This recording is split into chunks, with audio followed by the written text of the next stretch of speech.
Esther said to us the other night, she was watching grandchildren. So cute, so fun to be with, mostly. And one of the little boy was having what his mother calls a meltdown.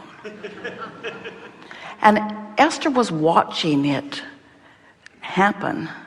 And then she watched everyone, except her, scrambling around to try to soften the meltdown.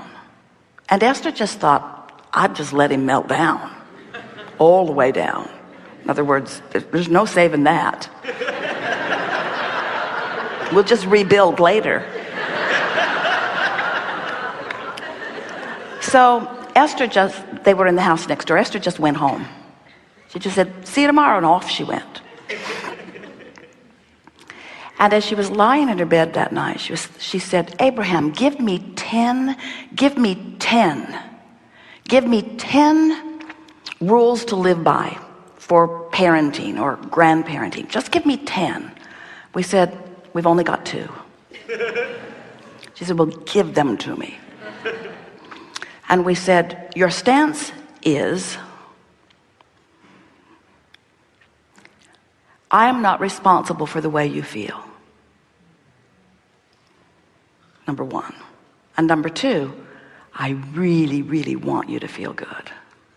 But I am not responsible for the way you feel. Because even with a little guy like this, if you respond to his meltdown, then he sees power in the meltdown. Because he has learned that he can evoke response from you with this behavior. And bless your hearts, you're running around in a world where everybody believes, even the 4-year-old believes, that he can control your behavior through his behavior. So you're responding to your employer, you're responding to your mate, you're walking on eggs with this one. In other words, it must get very tiring to try to create your world as you're responding to the response of others. But if you would take your own power back by acknowledging that it's not your job to please anybody. Not only is it not your job, but you cannot do it. And if you try, it will get a lot worse before it gets any better. And you will decide instead that you are going to have a relationship with the source within you, which means you're going to reach for the thoughts that feel good, and you're going to align with your true power. Now, you're living the life of ease and creation, not the life of effort. When you're outside the vortex doing your creating, at best it is mediocrity.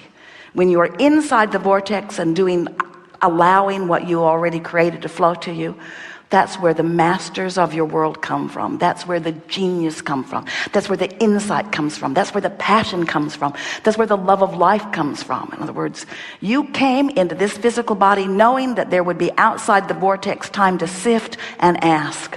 But it was your powerful intention to pay attention to the way you feel and to use the criteria of how you feel as your reason for focusing where you focus every time. So, what do you want to talk about? We are going to inspire you in the direction of your vortex.